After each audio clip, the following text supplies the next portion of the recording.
I'm here with. Lex Rofberg, hello. Hey, we're going to do a live episode of Judaism Unbound today, but we're going to first do a little bit of setup. So, what I think of this as being how you're seeing how the sausage is made, and it ain't pretty. Um, that's why we don't like to see how the sausage is made. Especially first thing in the morning. I know first thing in the morning on live, it turns out that when you're doing a podcast, you can reschedule everything. When you're doing live TV, and you hit your snooze a few too many times, it's a situation. But here we True. are. By the way, I should say it was me that hit the snooze too many times. I also made it with like a minute to spare, so not All right. so great on my end either. All right. How's my audio? I feel like it's a little the gain's a little low, but maybe it's fine. It sounds fine to me. Okay, good. Um, and I think we should still record on our two sides. We can wait to press it till we're sort of in it. But Yeah. if you How do I what do I do to do that? you're the host, so I mean, I think if you Oh, just I record locally with Zoom, that's fine because I'll do right. Audacity. But I don't know Um, that I am recording locally with Zoom. Meaning oh, it might this be the this cloud. meeting. Yeah, is there a way to change that? Well, when you go to record, does it give you an option or no? No, it's just there. So but wait, Then I would just set up Hindenburg. yeah. Uh Let me just maybe it will. Oh, this is really riveting television. Yes, Um indeed. I don't like to see how this has okay. All right, yeah. Well, I'm definitely setting up Hindenburg. So Okay. okay. Hindenburg, by the way, for those who would like to know, is a software for recording of podcasts, or recording of As radio. is Audacity, which I fondly call chutzpah, because they're synonyms, Audacity and chutzpah.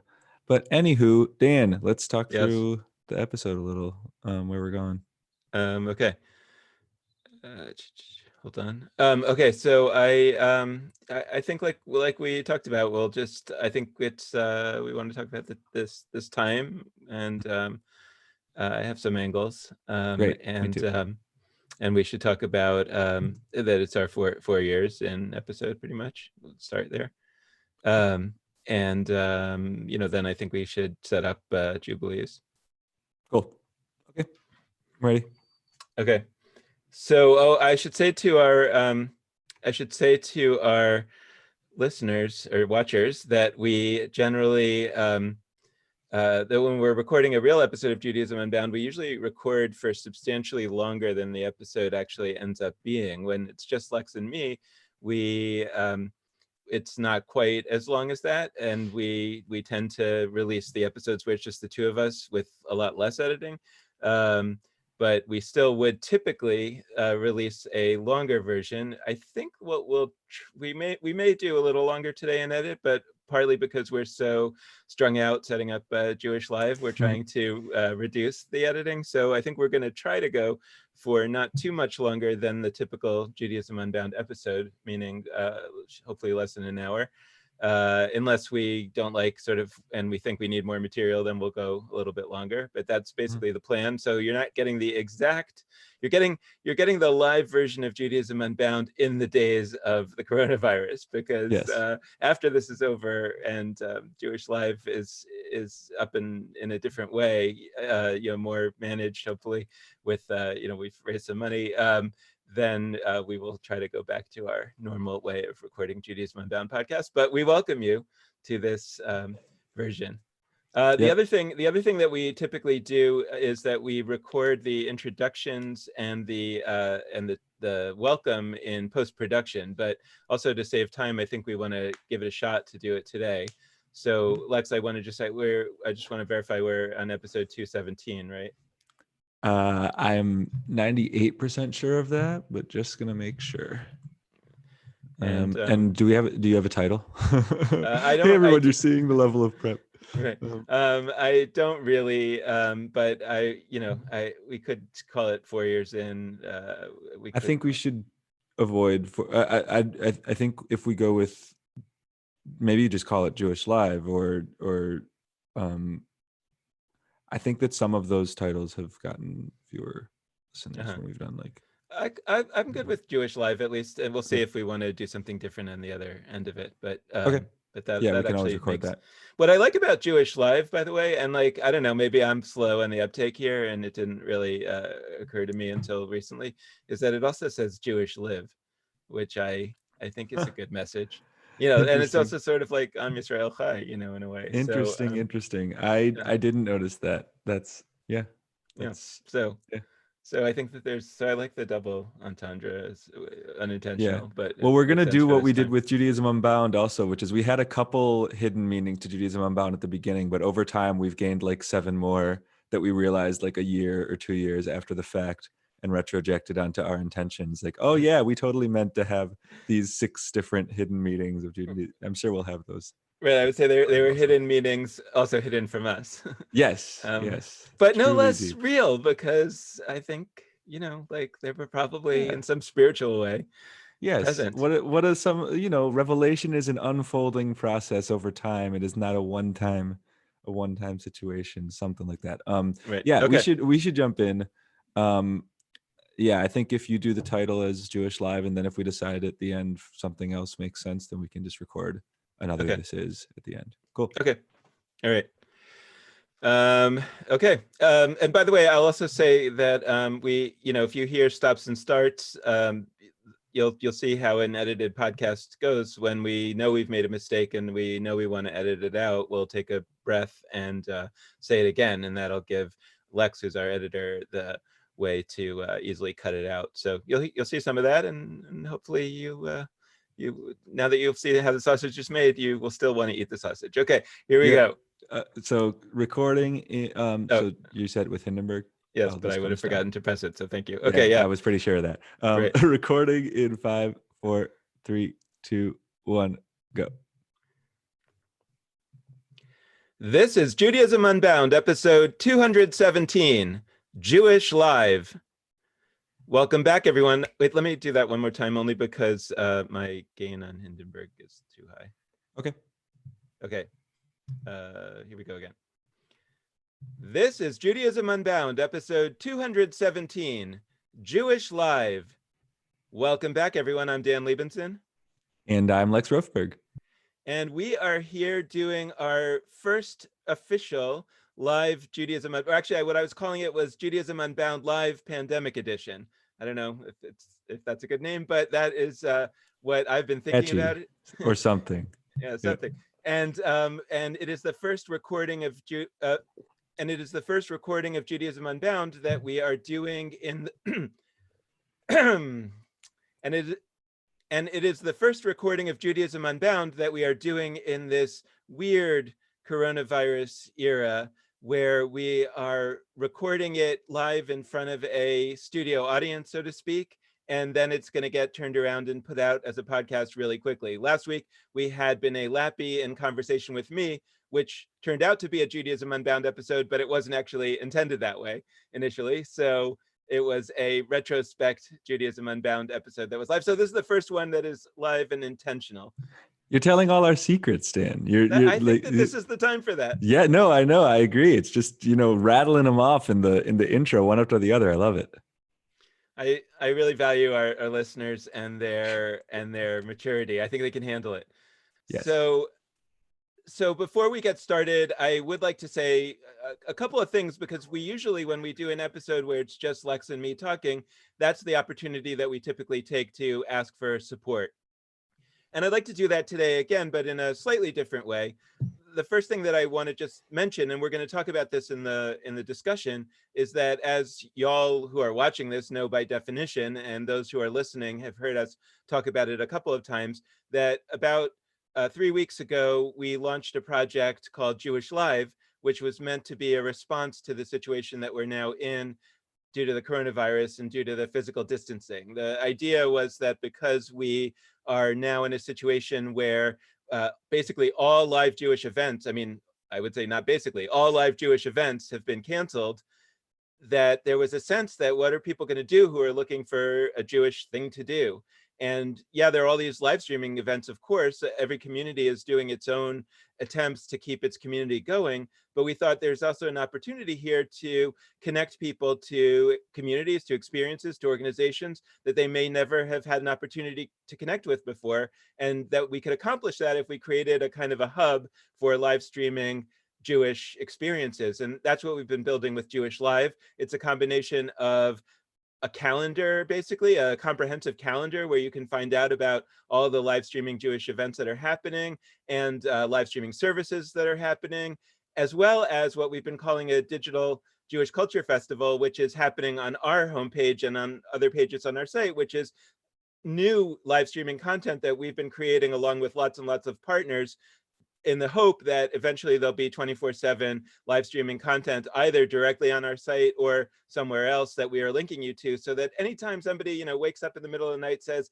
I really want to do something Jewish right now, and because of the sense of social isolation, I'd rather do it and rather experience something that's actually happening right now, that you can just hop on to www.jewishlive.org and you can get there. I think of it as a calendar that combines beaming from Star Trek, because not only do you find out when an event is, if it's now, you can just be there in just as good of a way as anybody else is there. Now, that's not going to be true forever. We'll talk about the long term of jewishLIVE some other time, but that's that.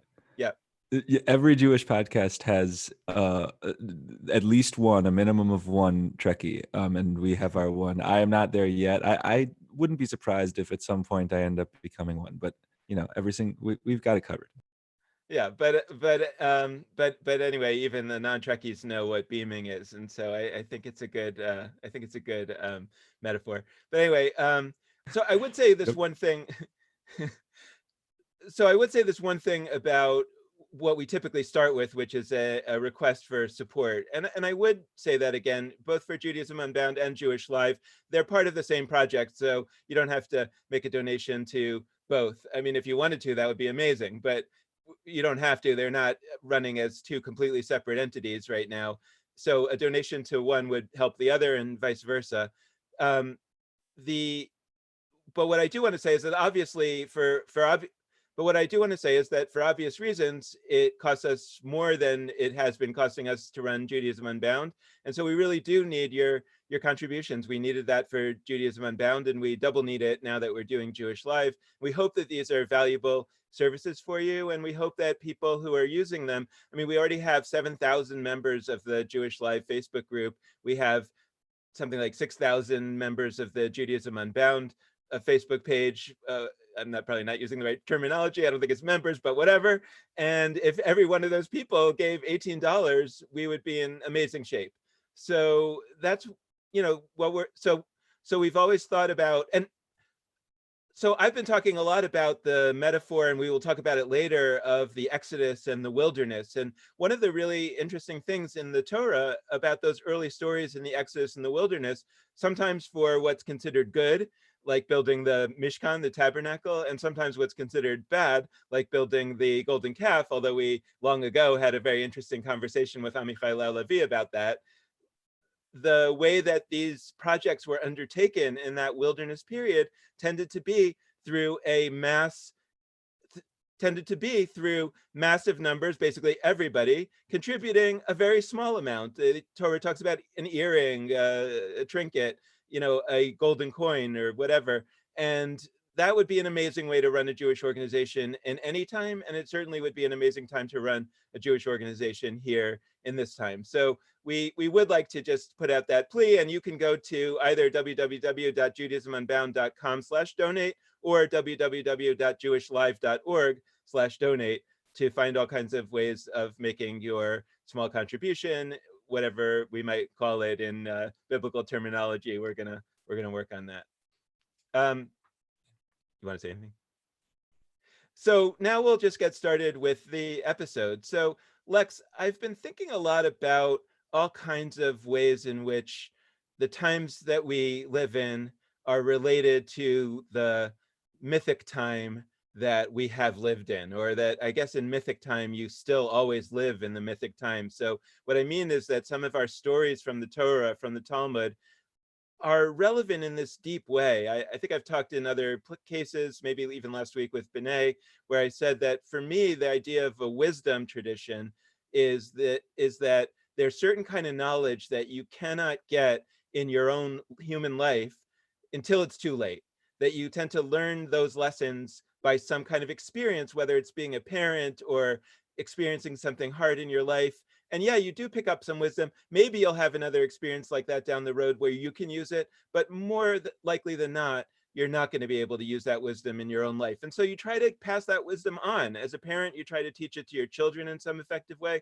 But I think as a communal leader, especially a high level communal leader, right? Meaning like the person who, or the people who edited the Torah or the Talmud, are saying, we want to pass this wisdom down through the ages. We want to pass this wisdom down to our people. And so I think it's really important to at least consider accessing those stories in that way.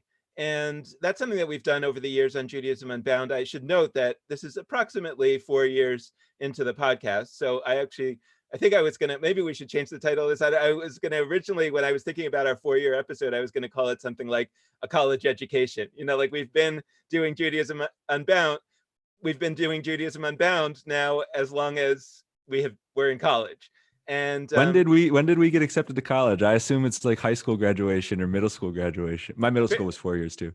Fair enough, because we weren't really accepted. But you know, we were accepted by ratification. The people accepted us.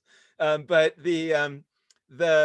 anyway, but I wanted to but in this conversation, I want to explore that to some extent. I think we've been talking a lot about the wilderness. I think it's valuable to keep talking about that. But I wanted to note one other story from Jewish history that may or may not have a direct meaning. I'm not 100% sure what the wisdom is, but I do think it's still important to note that there's a famous story in the Talmud about the Omer, the period between Passover and Shavuot. And when we're recording this, it is just before Passover, but when we're going to be releasing this as a podcast, it will be just after the beginning of Passover. Actually, it will be on, I believe, Friday, the first day of the Omer, right? So that I had not actually planned, but it, yes. So this podcast will be released on the first day of the Omer, which is a 49-day counting period between Passover and Shavuot, where the 50th day is Shavuot. Now, the Talmud talks about a thing that happened during one particular Omer, which was that the students of Rabbi Akiva died of a plague over the course of the first 32 days of the Omer, and stopped dying on the 33rd day, which was one of the reasons. There are many reasons why we potentially have the holiday called Lag BaOmer, the 33rd day of the Omer. But one of those reasons in our lore is that that was the day in which this plague stopped. So I'm not suggesting, of course, that this plague is going to stop on Lag BaOmer or by Lag BaOmer. It seems to me, and one of the things that I want to talk about is realism here. Like, it seems to me like this is going to go on for a long time, and we should prepare for that. And at the same time, there felt like some kind of eerie overtone that I at least wanted to share with those listeners who don't know the story, that there is a story in our lore about a plague happening not only before the Exodus from Egypt, but also in this period that we're now in. Yeah, that's an interesting thought. I hadn't made that connection at all. About the 24,000 disciples of Rabbi Akiva stopping. Yeah. Okay. So yeah, I mean, this period, like everybody, has both hit me hard and been strange, and been for us with jewishLIVE, like a learning experience and a weird kind of energizing. Like it's been a huge collision of emotions. I have a couple thoughts, and we'll see which end up most coherent and where we go. But I have one jewishLIVE thought, or actually I have two thoughts that are going to interweave, hopefully. Okay. My overarching thought is that you said something really briefly in a passing phrase that I'm not sure if you'd stand by when I'm emphasizing it, but I'm going to hone in on it just because it was a word choice that I think is important, which is you said that all Jewish events or all Jewish gatherings are canceled. And you said like basically all, then you said actually all. And I think that's true. Jewish gatherings certainly are and should be, and all kinds of gatherings should be canceled in this moment.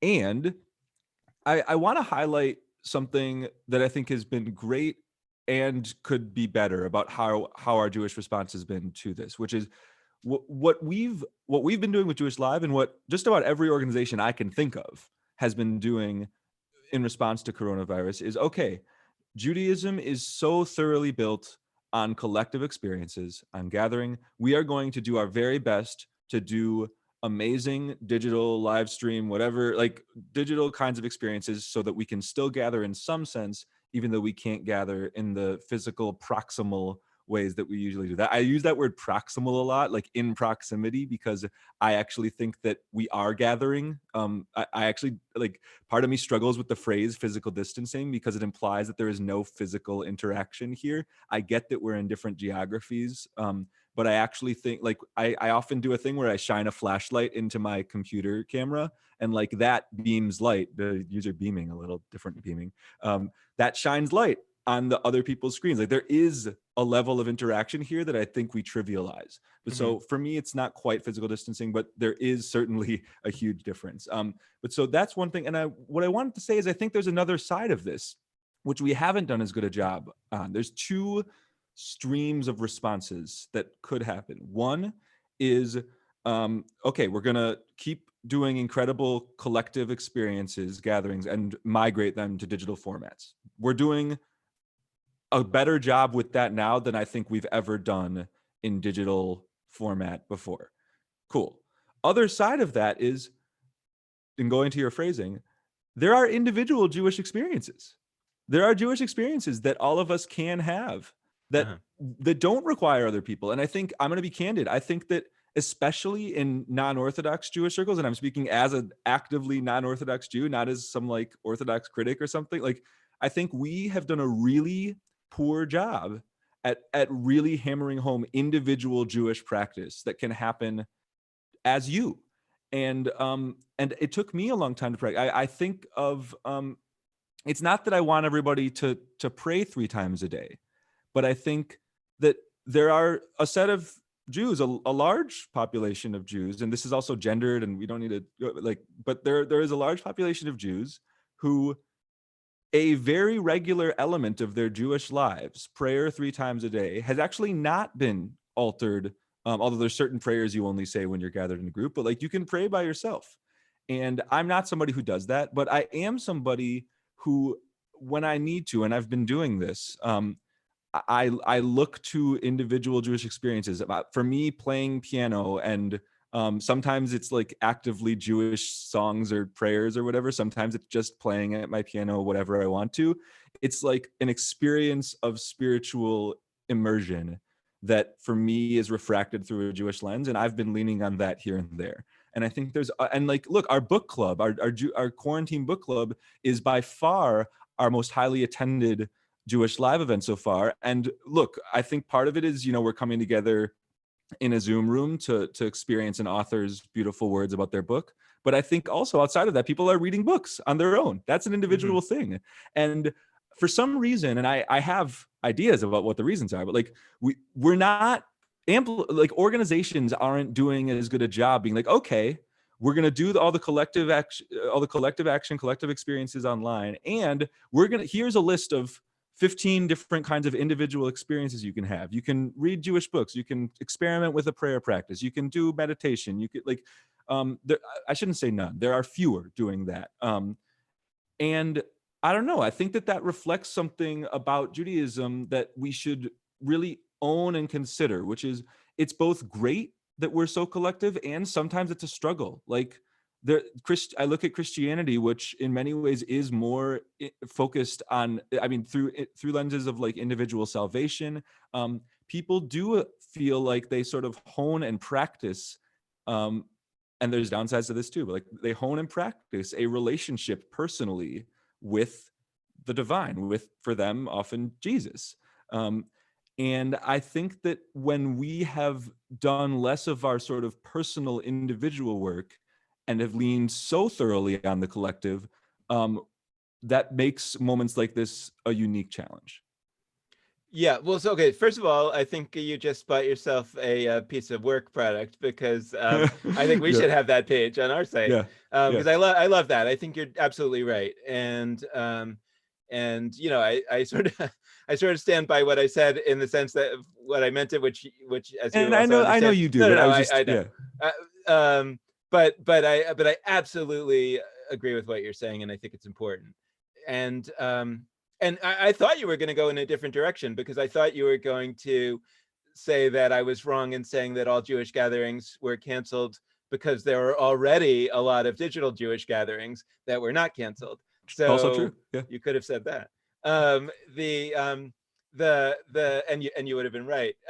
So that and that I want to come back around to. But on the question of the individual gatherings or the individual experience of Judaism, I think you're absolutely right. And I think that one of the things that we talk about on Judaism Unbound a lot is the question of Jewish institutions versus Judaism, and that a lot of people think the two are the same and equate them. And they say basically that the struggles of Jewish institutions are, by definition, the struggles of Judaism. So if Jewish institutions, synagogues, aren't doing well, for example, that means Judaism isn't doing well. And we've been pushing against that for 4 years.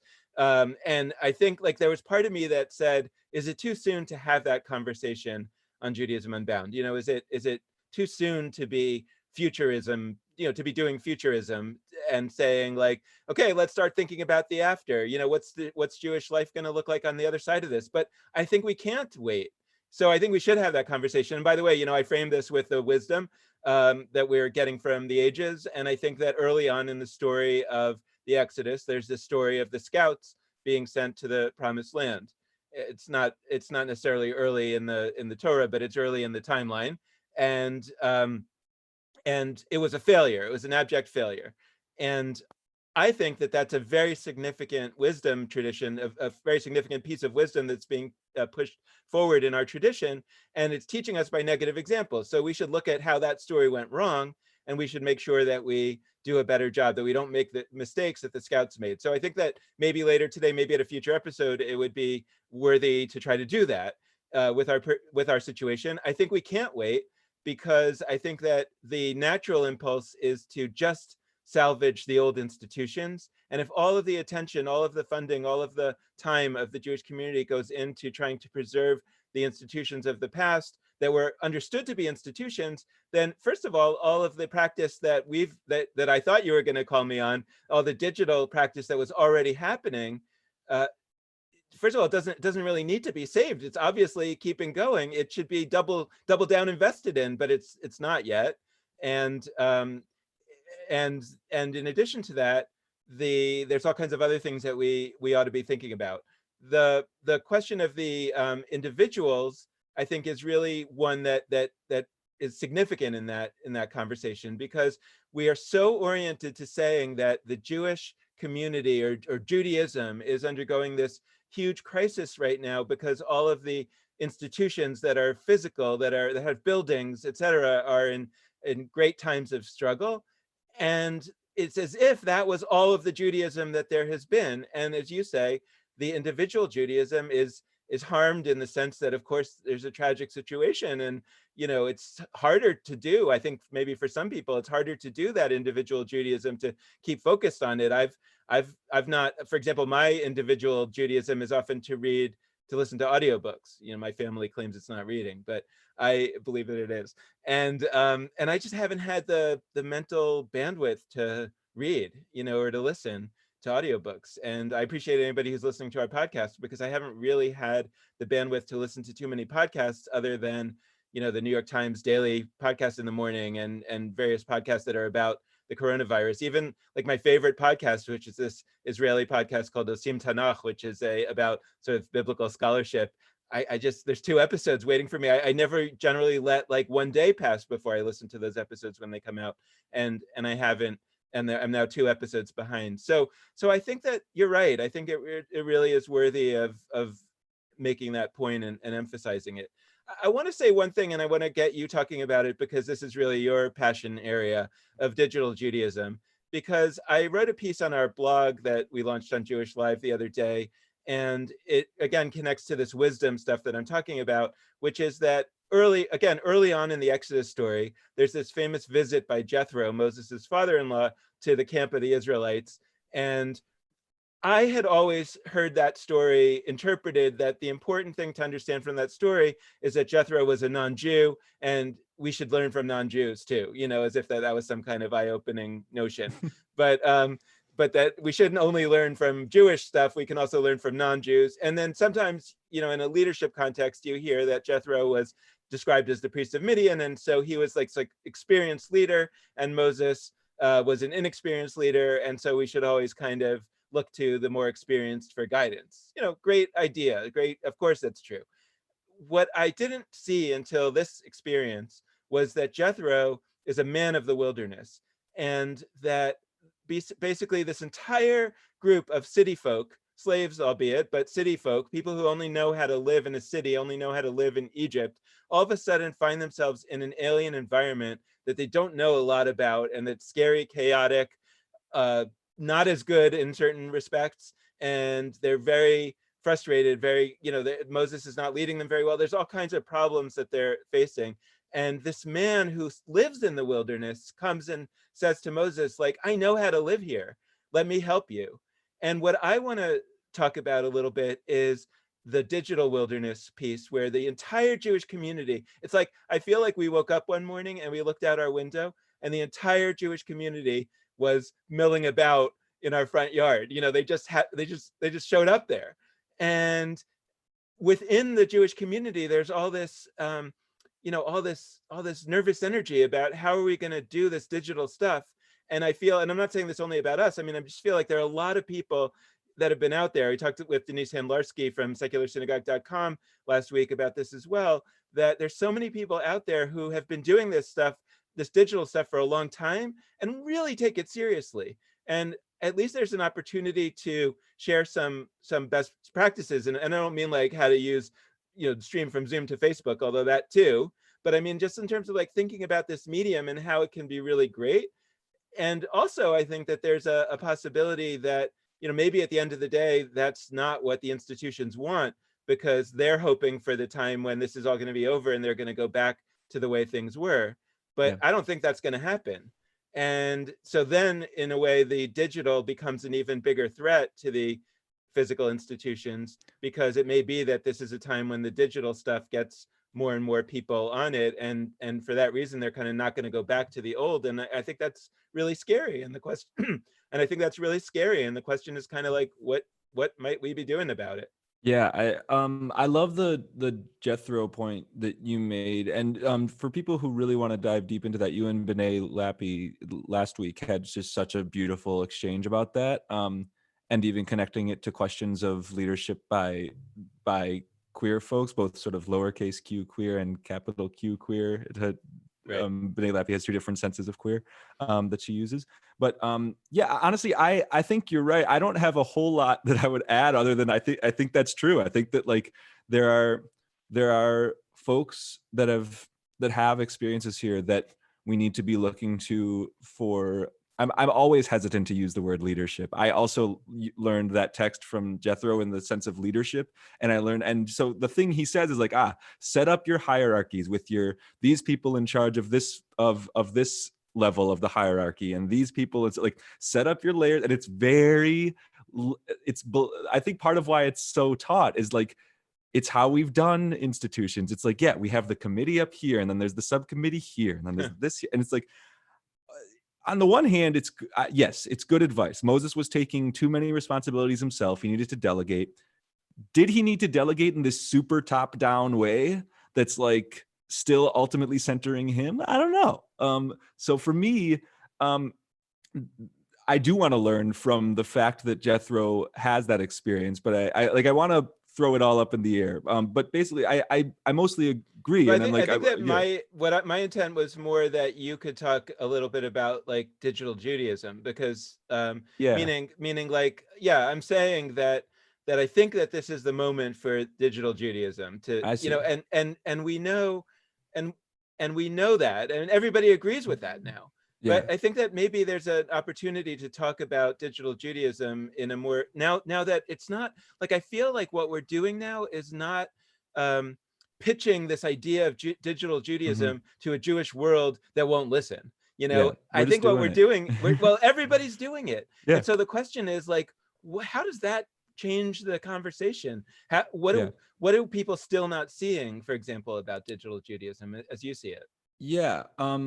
Great. Okay. So that's helpful. I really do think there's more to praise and be happy about, in terms of, obviously that's not true of the world, but like in terms of how we are going about responding Jewishly to coronavirus. I feel like there's a lot of good. I feel like people are learning very quickly.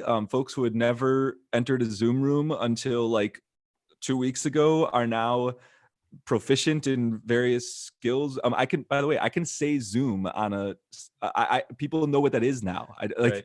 Almost everybody. Zoom, for those who might not, is a video chat platform that has become super, super popular, not just in Jewish circles, but everywhere in the midst of this crisis.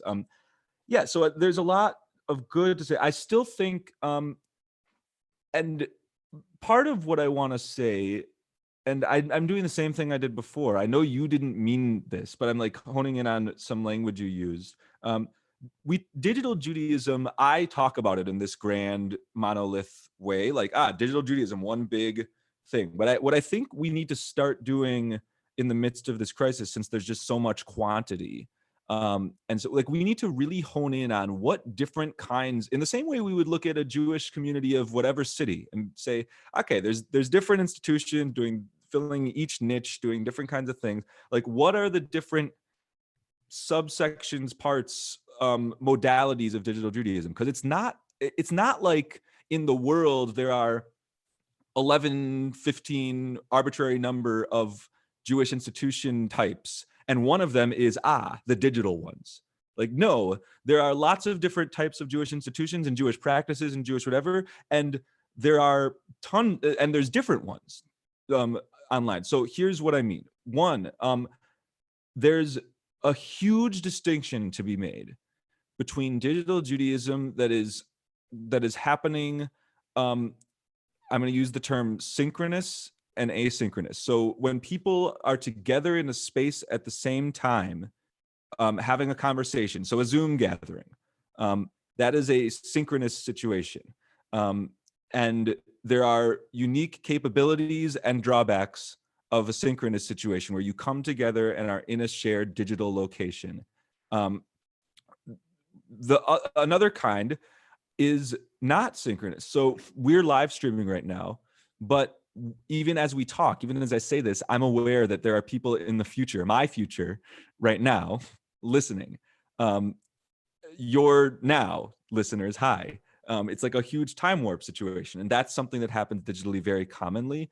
And there's different strategies and different ways of pedagogy and of everything based on whether something is a collective experience at once versus something asynchronous. It's like the difference between gathering a class together, like gathering 15, 20 people together for a class, and like writing an essay that's meant to be read by, I mean, you want more than 15 or 20 people to read the essay, but like you do those differently.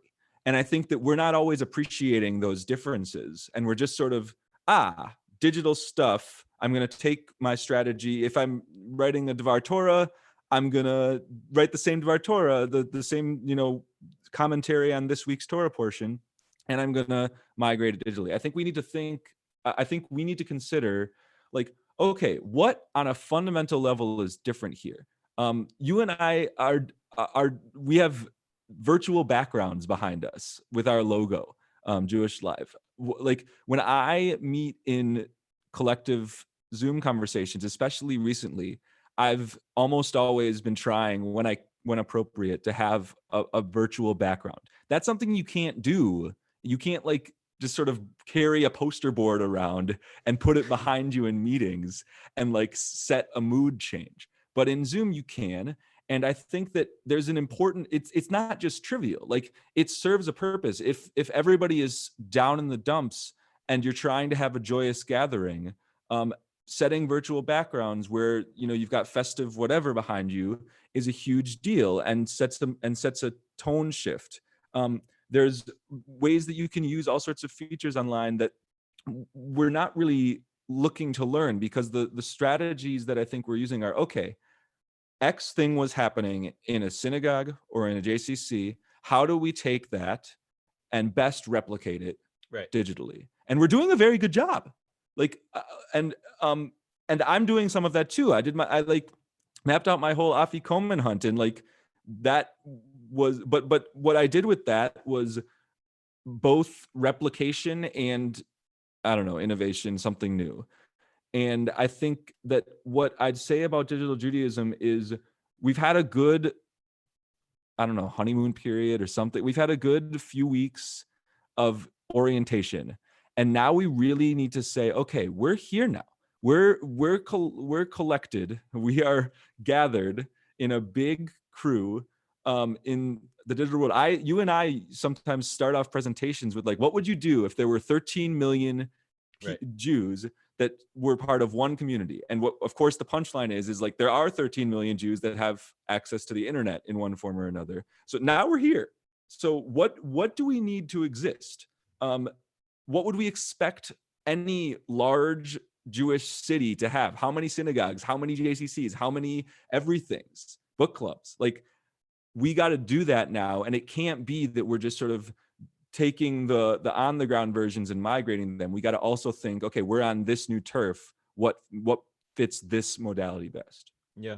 Actually, as you're talking, I just, it's occurring to me that my synagogue has been doing something that I don't know how many other synagogues are doing. We're doing it, our synagogue is doing it largely for a technical reason, which is that our cantor really thinks that the music quality on Zoom is not good enough. And she really wants the music to be wonderful. So she wants to do the musical part of the services, the live streaming services, on Facebook Live, because the Facebook music sounds better. And for technical reasons, I think that now they could sort of solve it and figure out some ways. But in the first week, they didn't really know how to do the music on, to make the music sound good, and then the community part be real, because obviously the community feels more real if you're in Zoom, because you can look at the other people and you can talk to the other people potentially. So what they ended up doing was splitting it so that that first there's an hour of prayer and music on Facebook Live, and then there's they stop the Facebook Live part and say, everybody regather on Zoom for the Torah study led by the rabbi and the discussion among the community. And a lot of people, like, there's been some issues like, oh, I don't know where the Zoom link is, I forgot the password, but for the most part, it's working. And it was not intended this way, I think, but as you're talking, I was reflecting on how, maybe this is kind of getting at something, because I actually don't think, like, one of the things that you asked, in a city of 13 million people, what do we need? Now, we could say, well, how many synagogues would we need in a city of 13 million people? But if we're talking about 13 million digital people, or people in a digital city, the answer might be one, right? The answer, and not one, but 3, 4, right? Whatever. But the answer is not necessarily the number that currently serve 13 million Jews, because if the service is amazing, then why do you need more than one? The answer would be because of community. I mean, there's other answers like, we don't like that denomination, we don't like that, there's a synagogue I would never step foot in. Okay, so you need at least 2. But the point is that there's a lot of possibilities about how to have a compelling. But the point is that there's a lot of possibility that the great will rise to the top. And the one thing that I want to say, though, the way that doesn't get, and I know that you have thoughts about this as well, but what it doesn't necessarily get is that sense of intimacy, right? So we might have like thousands of people coming and eventually seeing my synagogue, Rodfei Tzedek in Chicago, really great music, come and listen to it live, or watch it live on Facebook Live on Shabbat. You can, by the way, get to link to there and all the other services from our website at jewishLIVE. There's a whole set of pages about how to do that. We can talk later, by the way. I as a non-service goer, generally, I've been going a lot digitally and actually liking it. So let's talk about that later. But but I can imagine thousands and thousands and thousands of people coming on Facebook Live to participate in this service. And what they would lose is the chance to interact with others. So I wonder if a new digital organization might be that, let's say each mega synagogue that might have, 10,000 people coming to the prayer service online would have a sort of a small groups approach that would say, okay, now everybody's going to be sort of assigned or choose to be in a community of 50 or fewer that is going to gather together after the singing for community building study, however that manifests. Maybe it's going to manifest in different ways, in the way that we create these 50 different, these communities of 50 is based on shared interest, or these people like to study Torah, these people like to do something else.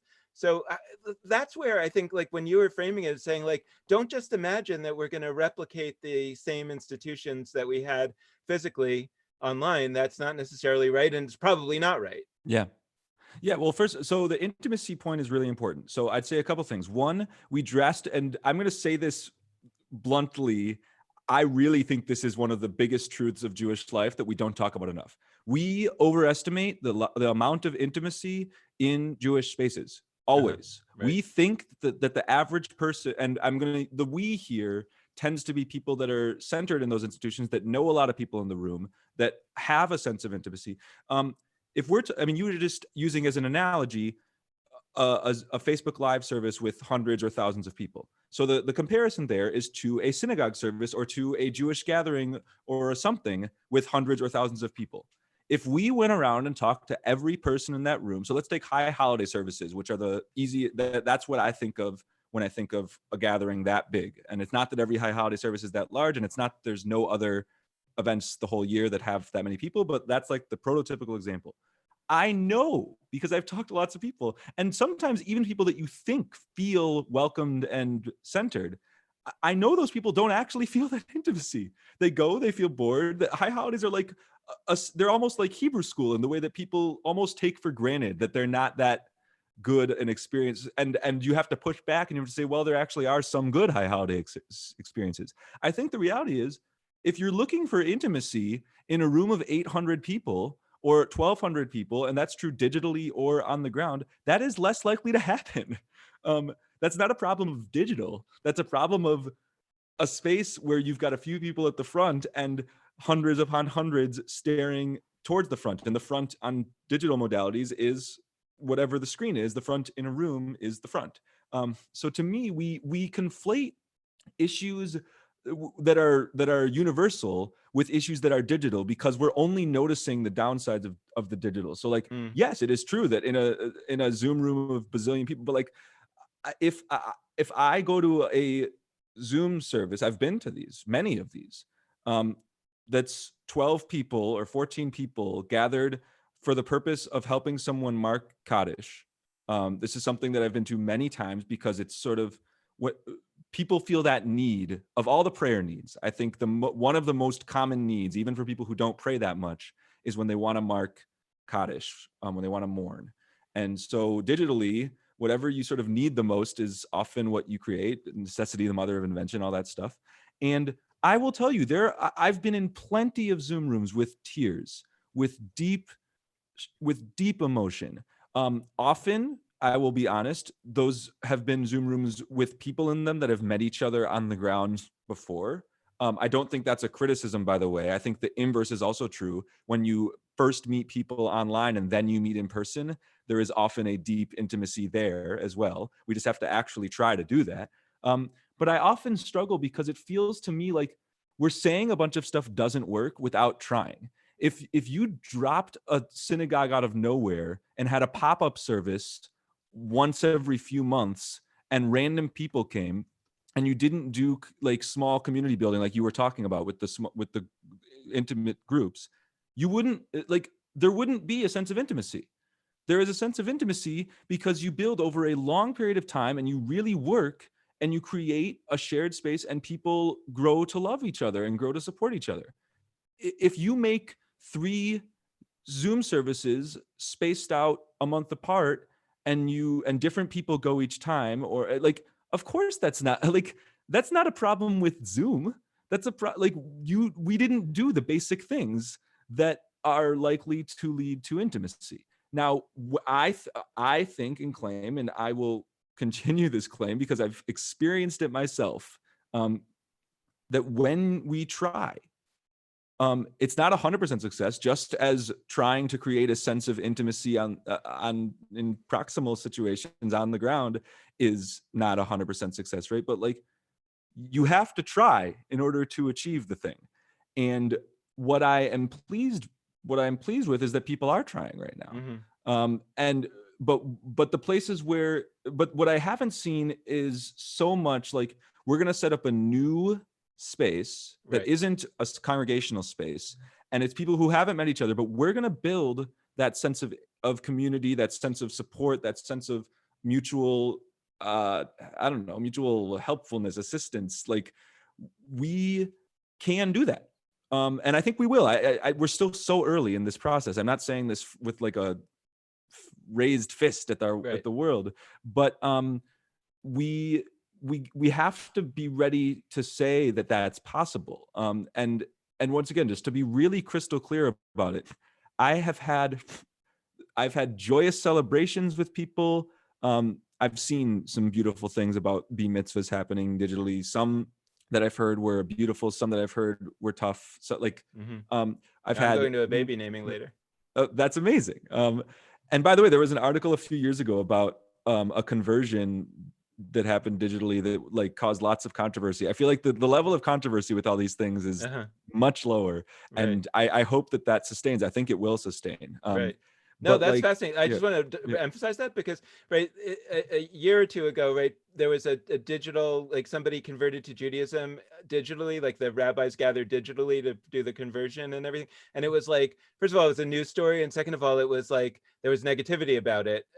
And of course, like, I don't know what people are doing now, but I mean, it's like obvious that of course, like people are going to be doing that now. And it's like, well, then let's go back 2 years ago. Like, why was it so bad then? Yeah. Well, that, by the way, that links to something you said before about futurism. You said you were nervous about doing futurism so quickly. And I had a thought yesterday. You and I haven't talked about this yet. I hope it's good. I think it's good. The Talmud, I'm flashing to the Talmud now. And even in the Mishnah, the first part of the Talmud, eventually, but there's all of these wild cases. So the way the Talmud tends to work is it doesn't say, here's the rule. Here's a rule, and then we're going to give you examples. It starts with sort of random examples of stuff that happened in the world. And then from those random examples, it creates rules. It's inductive as opposed to deductive. And that's important. And and what I'm getting to is, I think now is exactly the time for futurism. I can't claim, I can only speculate about how the Talmud's cases got in there, but there's like really weird stuff. It's like, in a time, like, can an elephant's body be a wall of a sukkah? Like, who thought to ask that question? Like, to me, there was clearly something going on where there was an elephant on the side of on the side of a sukkah, or maybe it didn't even happen quite that way, but something happened that made such a question arise. And they're like, this is the perfect chance to get to some kind of legal principle, because it's so freaking weird. Like, we have this bizarre situation, and actually the bizarre situations help us clarify our values. It's not that they are totally separate. Like, what we find out about ourselves in those moments that are so wild and bizarre. So now we've got a case in the section about Sukkot, about the festival in the fall.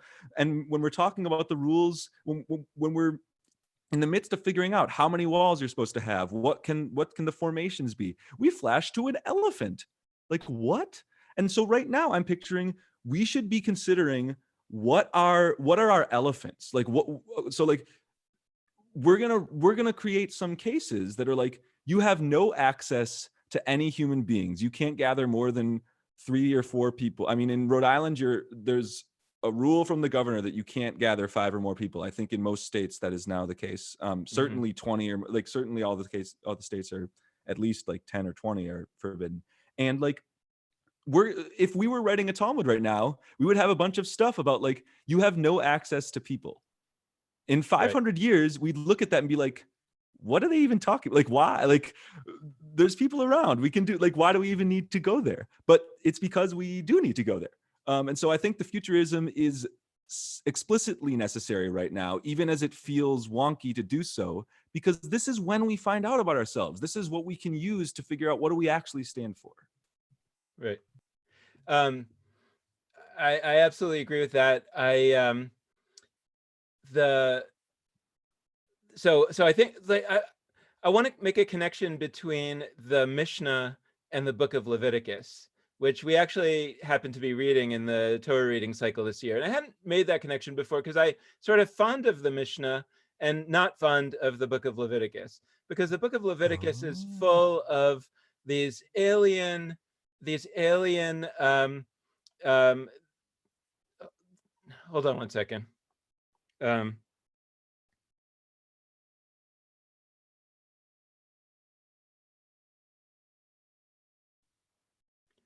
Sorry, Sasha just made somebody else is trying to do a show in parallel to us and having a little trouble with the technology. And so we have to provide tech support while recording a podcast. Interesting times, my friends. But I'll say what I need to say, and then I'm going to provide some tech support for a second. So the book of Leviticus is full of these rules and regulations that seem so alien to us. They're about making the sacrifices and the different kinds of sacrifices and the way that the priests should be and the way that the priests are cared for and everything. And usually, I think when we look at the book of Leviticus, we say, that was a Judaism from long ago. And it's sort of a time capsule. Why do we still read it on Shabbat? I mean, that's kind of a question, that people ask, but like, it's like it's thought of in retrospect as opposed to in prospect, which is that saying that the book of Leviticus was equally alien, or what was talked about in the book of Leviticus was equally alien to the people at that time. It was a new Judaism that they were being told about for the first time. It was not the Judaism that they had been practicing in Egypt. And so I really think it's interesting. And the Mishnah is kind of clearly that. The Mishnah is the new Judaism that was derived after the destruction of the Second Temple. So they're both, what the book of Leviticus and the Mishnah really are these early declarations of the kind of content of the new Judaism. And in a way, I think we're in the process, or we might be in the process, of the early days of the construction of the next book, the next descriptor. And we're still in this mindset of saying, as is natural, well, what was it like back in Egypt? Or what was it like when we had the temple? And by the way, the Talmud is full of that. So it's not even like the Talmud stopped doing that, or the Torah stopped doing that. But there was also this other stream of, well, what's it going to be like going forward? So maybe we should think about the book of Leviticus, ironically, as futurism. Oh, right? yeah. It seems like the most ancient thing, but it's well, for me, first off, I took a class called Learning to Love Leviticus in rabbinical school, and I was predisposed to like Leviticus. Actually, I'm a vegetarian. I don't like animal sacrifices. There's a ton of animal sacrifices in Leviticus. I love the book. I think it is honest. I think it is beautiful. I think it's built on a kind of reasoning that's hard for us, like modernists or postmodernists. It's very tangible, and meaning is found in like objects and stuff and processes and rituals in a way that I think is still true, but we pretend we're like more sophisticated or abstract. The other thing that's in Leviticus, Dan, it's in Leviticus? What? Bahar, the Parsha Bahar, the Torah portion called Bahar, which is where the sabbatical cycle is found, the cycle of 7 years where the land gets a Sabbath. And here's the segue, the Jubilee. So there, in that section of Leviticus, towards as we record this, we're not there yet, but we will be in a few weeks. It lays out the rules and regulations around the 7-year cycle and the 49/50 years cycle of the Jubilee. Every 50 years, there's this moment where debts that people have to one another are no longer in play, and where property ownership reverts, and where there's sort of a pause button on everything. And I bring that up for a few reasons. One, where I'm super into the Book of Jubilees, and you're going to hear more about that in a conversation with Barbara Tita that we actually had already, but is not released to the world yet. And I also bring it up because to go full circle for a second.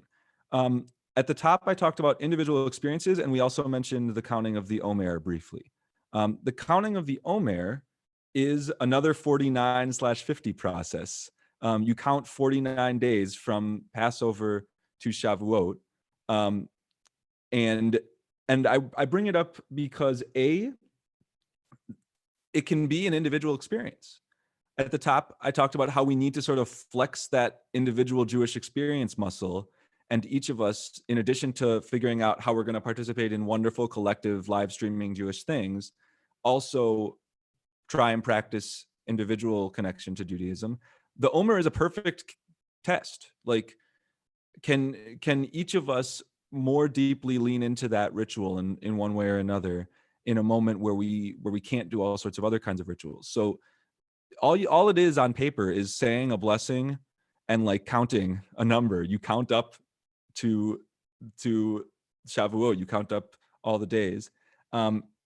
But I think it can be much more than that. And there's lots of, and we're going to be featuring, by the way, various different explorations of the Omer. But I also bring it up because it ties to Jubilees, this book that we're talking about with Barbara Tita. And what our angle on Jubilees is that this is a book that didn't make it. This is a book that didn't make it into the canon, the set of books that we now call the Tanakh or the Hebrew Bible, or that Christians refer to as the Old Testament. Like, Jubilees is not there for anybody except for Ethiopian Jews, who actually, interestingly, did decide that it made it in. And it's an interesting book. We talk about it with Barbara Tita, but mostly I want to talk right now about the books that didn't make it. I want to take this moment to think about all of the pieces of Judaism that have been sidelined that actually could serve us right now. My take is that numbers are powerful.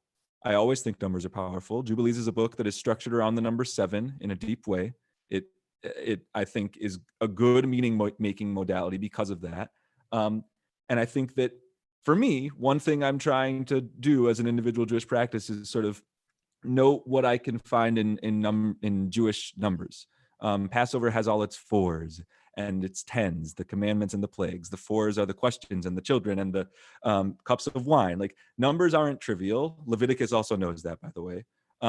And so I think that what we can do right now is lean into, whether it's in Leviticus, because that's what we're reading, whether it's in this counting of the Omer period, whatever it is, we can seek out the new meaning-making modality that's going to work for us in this moment. And what the key, and then I'll stop ranting, the key is that we recognize that it's not just for this moment. We're not doing this just because we're in an outlier year and we have to, and this is true, it is an outlier year, but like, we're not doing this just because, okay, we've got a 1-year veer from our path and then we're going to go back.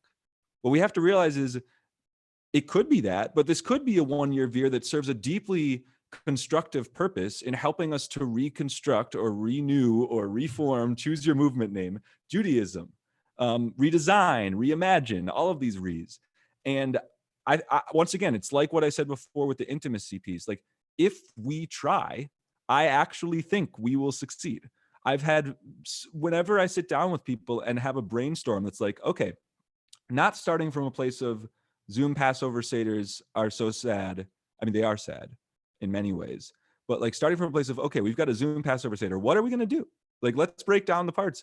I'm yet to have a brainstorm session that doesn't yield some really cool idea.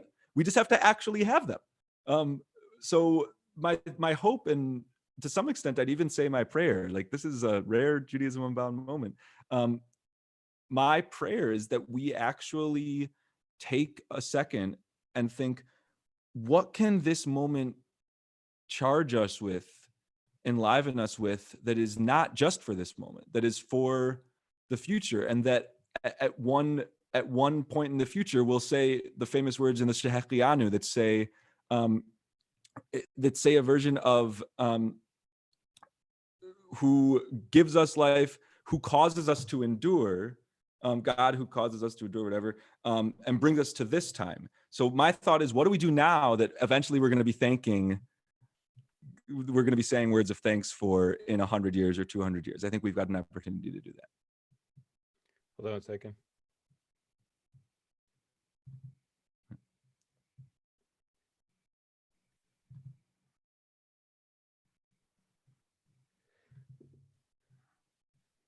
Yeah, so I want to just as we get to the close here, I want to sort of talk about a couple things. First of all, as you're talking about Passover, I'm realizing that we're recording this right before Passover, but people are listening to it right after the second Seder, Yeah. if they're listening to it on Friday. And I guess one thing I just want to say is like, how'd it go?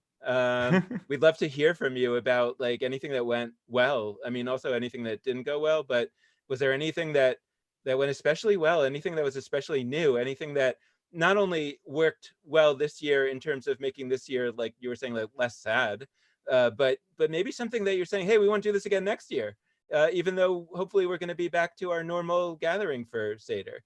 So that's just something that I'm really curious about in terms of what people's experiences have been. And if you think it really went well and you want to share something with the world, potentially let us know. Maybe we can have a conversation on it on jewishLIVE, because I think it would be really valuable to make a record of some of that.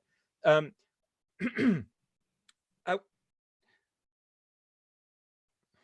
on one second, sorry.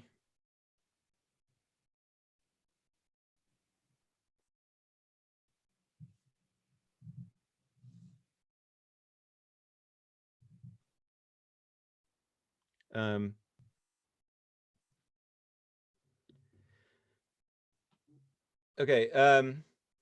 So on that score, I wanted to mention something about back to the streaming services, only in that because I said earlier that I am not really a person who likes going to services, and yet I've really been enjoying listening and watching all these streaming services, because like I've been the person who's been like making them go live on the jewishLIVE Facebook group when they're happening. So I've been like popping in and out of all these services, and my own synagogues. Sorry, hold on.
Alexa, you can be vamping. No.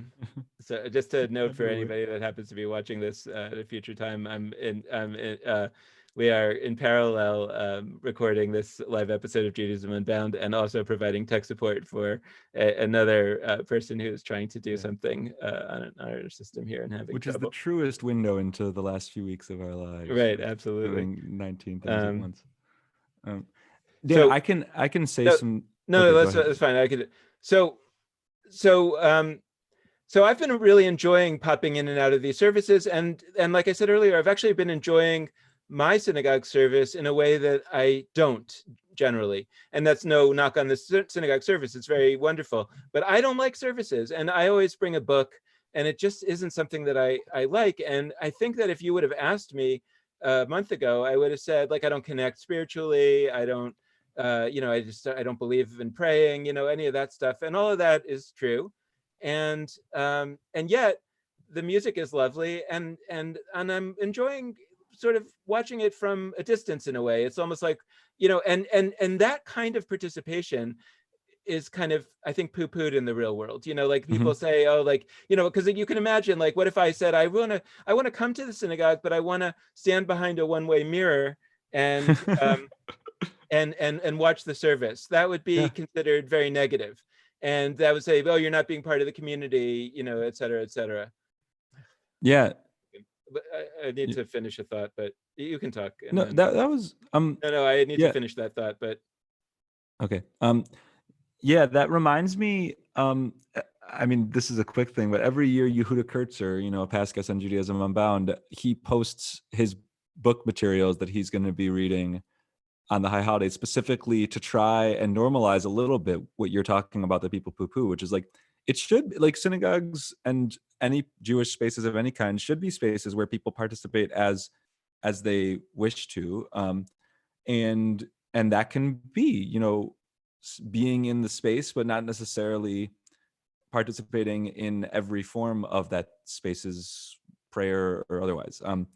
Yeah, I mean, the only last thing I'd say, and I'm just going to share a little anecdote that happened to me, that to me felt like a weird call to action on this individual and group experience front, which is, I was taking, you know, once a day. I haven't even been doing this every day. I want to be walking around the neighborhood more frequently than I am. I've been staying just at home, but my wife and I were walking around our neighborhood, and there's a little take a book, leave a book thing in, like, on the street in our neighborhood, where people, it's just a little library, and you can drop off a random book that you're done with. You can pick up one.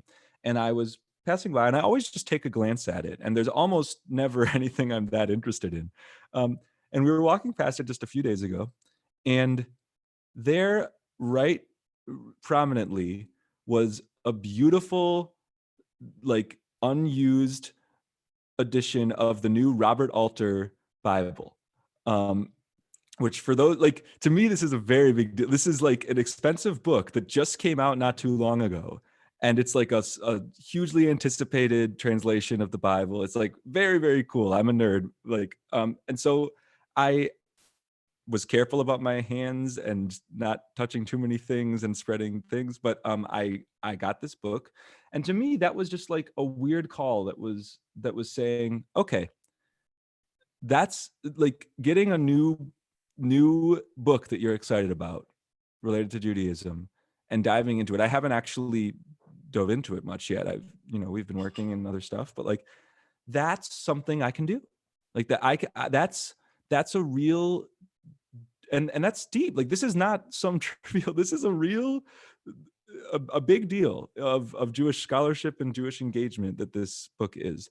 And that moment where I was like, this book that costs a lot of money and that I never would have gotten for free otherwise, just arrived there.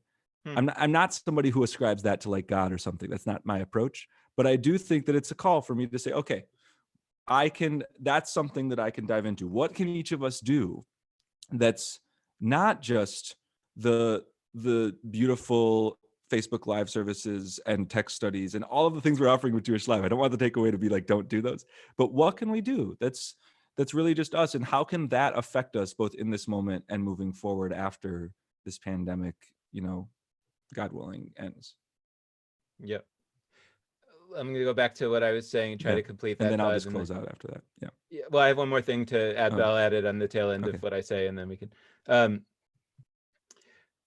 So if I had been trying to do that in the real world, saying that I really want to stand behind a one-way mirror and watch the service, it would have been considered wrong to do. And I'm sure that there's still people thinking that it's kind of wrong to be going around my house, making my coffee, etc., while the service is happening, which is what I'm doing.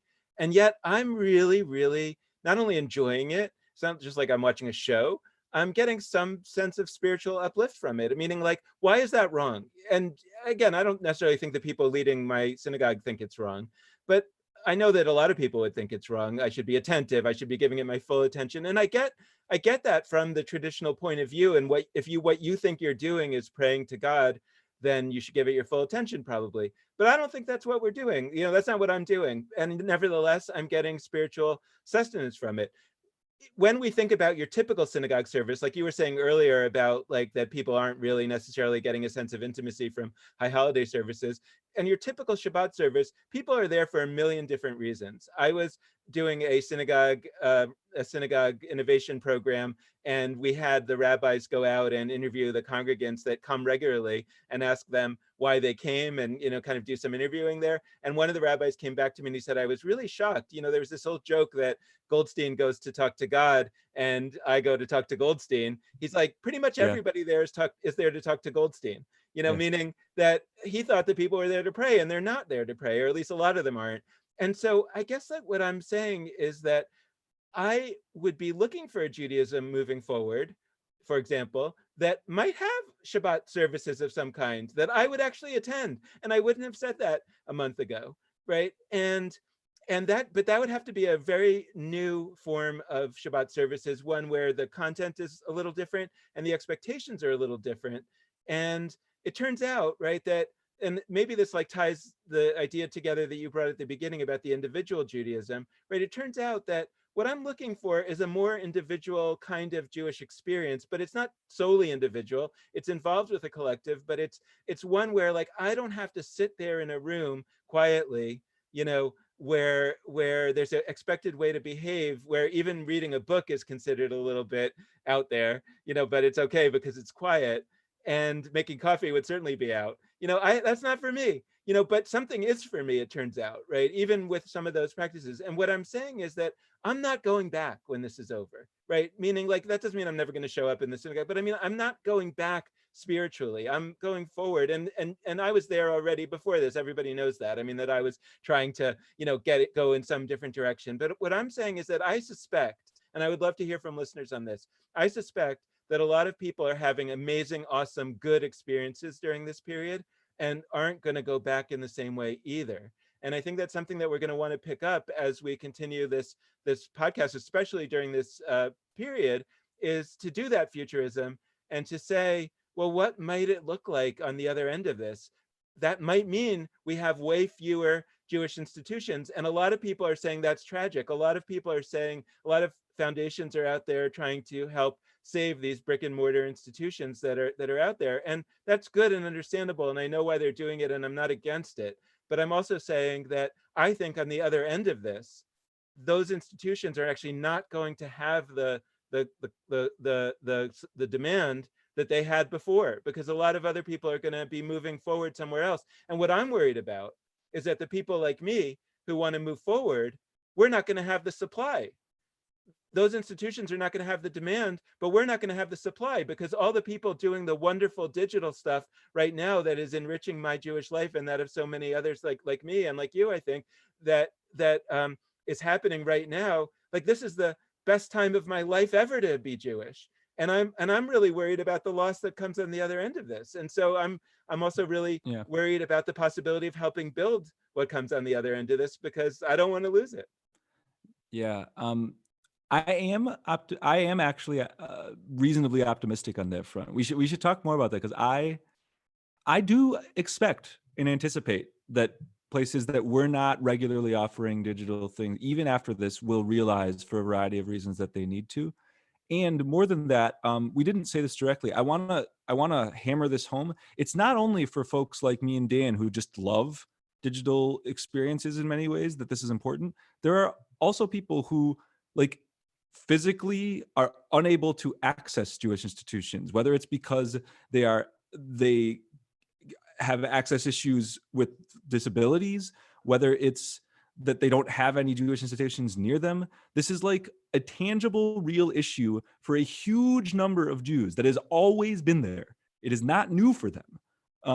And I've heard from some people who are disabled that they love what's happening right now and they feel like they're able to access more, but they're also kind of upset that it took this for people to have any sort of interest in pathways to Jewish engagement that they can participate in.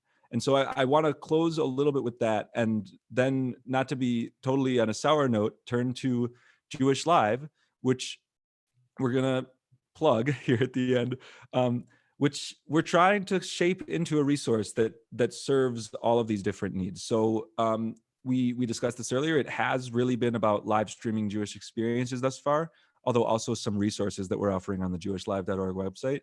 We hope that you'll participate and that you'll check things out and that you'll share with your friends. You can do so at jewishlive.org. Also in our Facebook group called Jewish Live Connect. That's Jewish Live, one word, and then Connect, a separate word.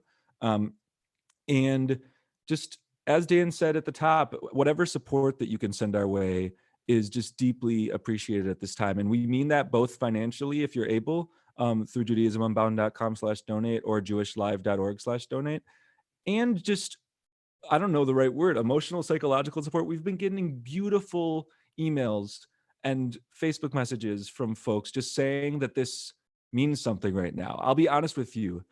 I've needed those so badly. I haven't felt it every moment. It's hard to know if what we're doing really reaches people. We can see the numbers on the screen that say however many hundred folks are going to X or 1,000 folks are members of the Facebook group. But to hear, here's an interesting word. I didn't hear it orally, but like to receive a message that says, you know, that event really came to me at a moment where I needed to gather with folks and it served that role. What you're creating, like it's it's been the world. It's been the world. We're like, even as we're creating this stuff, we're wrestling with our own emotions and this terrifying time.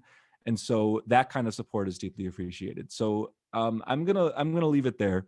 You can be in touch with us at dan@judaismunbound.com or lex@judaismunbound.com. But we hope that this episode has been a meaningful one for you. And with that, this has been Judaism Unbound. All right, and with that, this has been the live stream of Judaism Unbound, and so we're gonna say goodbye to our viewers watching, and you'll hear this if you'd like to hear it again. You can hear the edited version on this coming Friday, and then you can compare, because then you'll see really that there is magic to the editing. And we will see you again next week.